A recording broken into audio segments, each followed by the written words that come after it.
நேற்று போய் அவங்க தீப்பெட்டிக்கு ஒரு சவாலாக இருக்கின்ற லைட்டரை உற்பத்தி தடை செய்ய வேண்டும், லைட்டரை விற்பனைக்கு தடை செய்ய வேண்டும் என்று சொல்லி மாண்புமிகு மத்திய அமைச்சர் பியூஷ் கோயல் அவர்கள் நேற்றைய முன்தினம் 9ஆம் தேதி தலைநகர் டெல்லிக்கு வர சொல்லியிருந்தார். நானும் செல்வதாக இருந்தது. அந்த சில தவிர்க்க முடியாத நான் போகாதனால தீப்பெட்டி உற்பத்தியாளர் சங்க தலைவர்கள்லாம் போய் சென்று சந்தித்து வந்திருக்கின்றார்கள். சந்தித்து அந்த பிரச்சனையை பேசுகின்ற நேரத்தில் இந்த மூலப்பொருட்கள் தட்டுப்பாடு அது எது சம்பந்தமாக என்று சொன்னால், இன்றைக்கு வளைகுடா நாடுகளில் குறிப்பாக ஈரான், இஸ்ரேல், அமெரிக்கா அந்த போர் வந்த பிறகு மெழுகு போன்ற பொருட்கள்லாம் அங்கேருந்து வர வேண்டியிருக்கின்றது. வருகின்ற நேரத்தில் விலை ஏற்றம் வருகின்றது என்று சொல்லிய நேரத்தில் அதற்கு மாற்று ஏற்பாட்டை விரைவாக செய்வதாக அவர் உறுதியளித்ததாக அந்த தென்னிந்திய தீப்பெட்டி உற்பத்தியாளர் சங்க நிர்வாகிகள் நேற்றைய முன்தினம் மத்திய அமைச்சர் பியூஷ் கோயலை சந்தித்து விட்டு அதையும் முறையிட்டு விட்டு நேற்றையிடம் தகவலை தெரிவித்தார்கள். மத்திய அரசு விரைவாக நடவடிக்கை எடுக்க இருப்பதாக சொல்லியிருக்கிறார். விஜய் 15 தேதி அங்கே ஆஜராக டெல்லியில் ஆஜராக சொல்லியிருக்காங்க. அது நெருக்கடி கொடுத்து தான் போக சொல்கிறாங்கன்னு பேசப்படுது. சிபிஐ விசாரணைங்கிறது இன்றைக்கி யார் கரெக்டாக சரியாக சொல்லியிருக்காங்க. மாண்புமிகு மரியாதை நயனார் நாயந்திரன் நினைக்கிறேன். அவர் தேர்தல் ஆணையம், இந்த அமலாக்கத்துறை, நீங்கள் சொல்லுவோம்ல சிபிஐ, இதெல்லாம் தனியான அமைப்புகள். அதற்கும் அரசியலுக்கோ அரசுக்கோ சம்மந்தம் கிடையாது. ஒரு வழக்குன்ற வந்த நேரத்தில் இன்றைக்கி கோர்ட்டு, இப்போ நம்ம இங்கே வழக்கு காவல் நிலையத்தில் வழக்கு பதிவுப்படுது, ஒரு கோர்ட்டு கிடைக்காங்க. அந்த வழக்கின் தன்மையை பொறுத்து அது இங்கே சார்பு நீதிமன்றமாக இருக்கலாம், இல்லை மாவட்ட நீதிமன்றமாக இருக்கலாம், இல்லை உயர் நீதிமன்றமாக இருக்கலாம். சில பேர் அதையும் தாண்டி உச்ச நீதிமன்றம் செல்லும்போது அந்த வழக்கின் தன்மையை பொறுத்து அந்த நடைபெறுகின்ற இடம் இருக்குது. அதே போல் அந்த வழக்கின் தன்மையை பொறுத்து சிபிஐ வழக்கு பதிவு செஞ்சுருக்கு. சிபிஐ வழக்கு அவர் புதுசு இல்லை, 2 தடவை போய்ட்டு வந்துட்டார். 2 வட்டம், ஒரு வட்டம் போனார், 2 முறை போயிட்டார்னு நினைக்கிறேன். இது 3ஆவது வட்டம் சம்மன் வந்துட்டு போகிறாரு. இதுக்கு அரசியலும் எதுவுமே இருக்க மாதிரி எனக்கு தெரியல. ஏன்னா ஒரு சம்பவத்தை சிபிஐ சொன்னாங்க, சிபிஐ எடுத்தாச்சு. சிபிஐ எடுத்தால் யாராக இருந்தாலும் என்ன, அது எந்த உயர்ந்த இடத்துல இருந்தாலும் வழக்கு என்று வருகின்ற நேரத்தில் அதை சந்திப்பதற்கு தயாராக இருக்க வேண்டும். சிபிஐ விசாரணையில் நிறைய பேர் தமிழக அரசியல்வாதிகளை நிறைய பேர் சிபிஐ விசாரணை எதிர்கொண்டு தான் இருக்காங்க.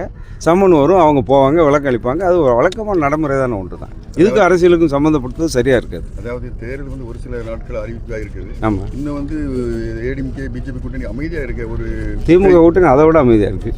திமுக கூட்டணி எந்த கூட்டணியில் இப்போ யாருக்கு, இப்போ திமுக கூட்டணி யாருமே உள்ள கூட்டணி, நாங்களாவது புதிதாக அமைத்த கூட்டணி. ஏன்னா பாராளுமன்றத்தில் நாங்கள் தனியாக நின்றோம். இவங்க திமுக பொறுத்தளவில் 2019 பாராளுமன்ற தேர்தலே இந்த கூட்டணி உருவானது. அதற்கு பிறகு 2021 சட்டமன்ற தேர்தலில் சந்தித்தாங்க இதே கூட்டணி.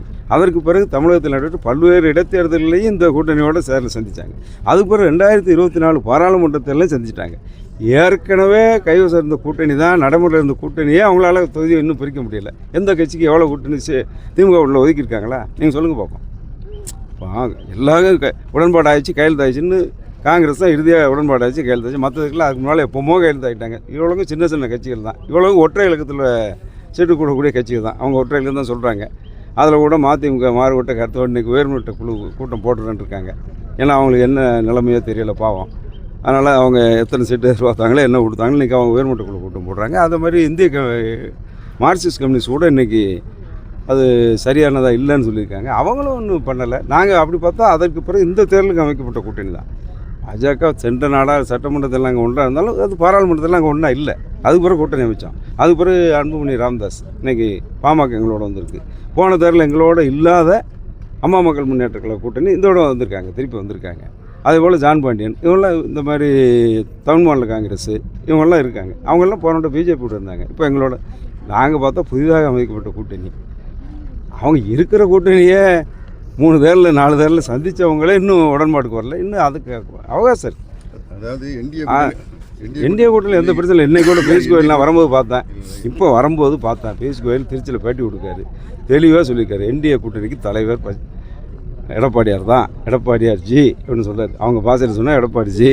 அவர் தலைமை இன்றைக்கி தனிப்பெருமான அப்சல்யூட் மெஜாரிட்டியில் வெற்றி பெறுவாங்க. அவங்க ஆட்சி அமைப்பாங்க, அவர் தான் முதலமைச்சருங்கிற வரைக்கும் சொல்லிட்டாங்க. அது தெளிவாக இருக்குது எங்கள் கூட்டணி. அதில் எந்த மாற்று கருத்து இல்லை. என்டிஏ கூட்டணி விஜய் சேரதாப்பில் பரபரப்பாக பேசப்படுது. அது மீடியாவில் நாங்களும் உங்களை மாதிரி நாங்கள் மீடியாவில் பார்க்கோம். இந்த எங்களை பொறுத்தளவில் திராவிட முன்னேற்ற கழகத்தை வீழ்த்த வேண்டும் என்பது எங்களுடைய கொள்கையாக இருக்குது. அன்பு சகோதரர் விஜயும் அந்த கொள்கையோடு தான் கட்சி ஆரம்பிச்சிருந்து சொல்லிட்டு வர்றாரு. இங்கே அரசியல் எதிரி என்று சொன்னால் எங்களுக்கு திராவிட முன்னேற்ற கழகம் தான் சொல்லதோடு மட்டும் இல்லை, அனைத்து பிரச்சார கூட்டங்களையும் அதை மையப்படுத்தியே பிரச்சாரம் செய்கிறார்.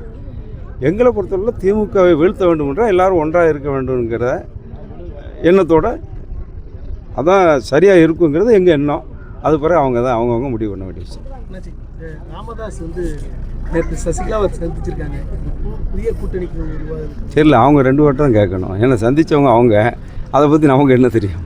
அவங்க ஏதாவது சந்தித்ததை பற்றி வெளியே சொல்லியிருந்தால் அதை பற்றி நம்ம கருத்து சொல்லலாம். சந்திப்பு மட்டும் தான் செய்து வந்திருக்கு. அதோட சந்தித்ததோட சாராம்சம் ஒன்றும் வெளியே வரலையே.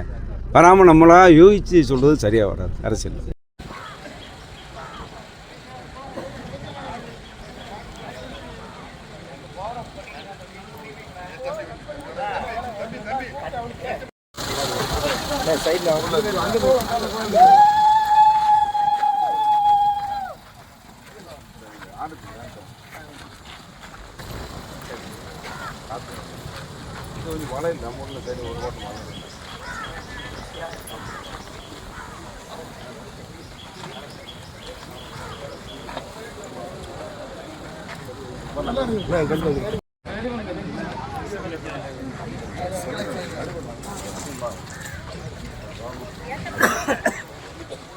கணேசன் ஐயா, நம்ம கணேசனை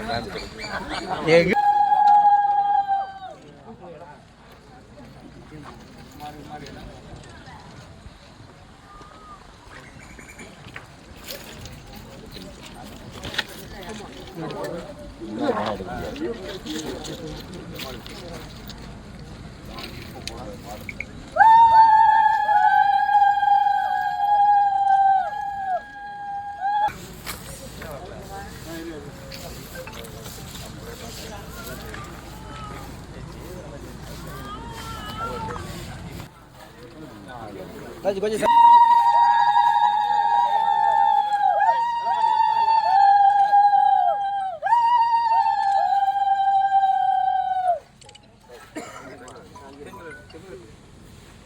கொஞ்சம் சைடில் சேர்ந்து இங்கிட்டு திரும்பி அப்படியே அப்படின்னுங்க எல்லாம் வச்சு கையில் வச்சுக்கோங்க.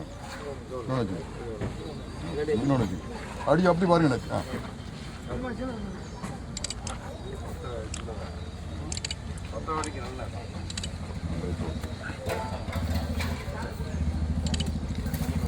அது